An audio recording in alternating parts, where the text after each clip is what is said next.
South இந்தியாவுக்கு ஜாக்னா, north இந்தியாவுக்கு நான் தான் ஸ்டாண்டர்டா நிக்கிறவர் தான் பாபா ராம்தேவ்.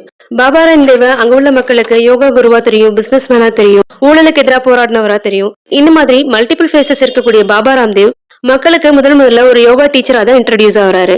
யோகானா பாபா ராம்தேவுக்கு ரொம்ப ரொம்ப பிடிக்கும். இதுக்கு காரணம் என்னன்னா, அவர் 8th ஸ்டாண்டர்ட் படிக்கும் பொழுது அவருக்கு பக்கவாதம் வருது. அப்பதான் இவர் ஃபர்ஸ்ட் டைம் யோகா பண்ண ஆரம்பிக்கிறாரு. யோகா பண்ண அதுல இருந்து சீக்கிரமா ரெக்கவர் ஆனதுனால இவருக்கு படிப்பை காட்டிலும் யோகா மேல அதிகமான இன்ட்ரெஸ்ட் வருது. இதனால அவர் தன்னோட படிப்பை 8th ஸ்டாண்டர்ட்லயே விட்டுட்டு யோகா கிளாஸஸ் நிறைய அட்டெண்ட் பண்ண ஆரம்பிக்கிறாரு. நிறைய குருகுலத்துல சேர்ந்து யோகா நிறைய கத்துக்கிறாரு. சூப்பரா யோகாவும் பண்றாரு. இப்படியே நாட்கள் போயிட்டு இருக்கு. அப்போ இந்த மாதிரி ஒரு குருகுலத்துல இன்ட்ரோடியூஸ் ஆனவர் தான் இவரோட ஃப்ரெண்ட்னு சொல்லக்கூடிய பாலகிருஷ்ண ஆச்சாரியா. இவர் எப்படி யோகால ரொம்ப எக்ஸலண்டா இருக்காரோ அதே மாதிரி பாலகிருஷ்ண ஆச்சாரியாரன்றவர் ஆயுர்வேதிக் மெடிசன்ல ரொம்ப எக்ஸலண்டா இருக்காரு. இவங்க 2 பேரும் ஹிமாலயாஸ் போறாங்க. அங்க இவர் நல்ல யோகா பிராக்டிஸ் பண்றாரு. அதே மாதிரி பாலகிருஷ்ண ஆச்சாரியா ஆயுர்வேதிக் மெடிசின்ஸ்ல டீப்பா ரிசர்ச் பண்றாரு.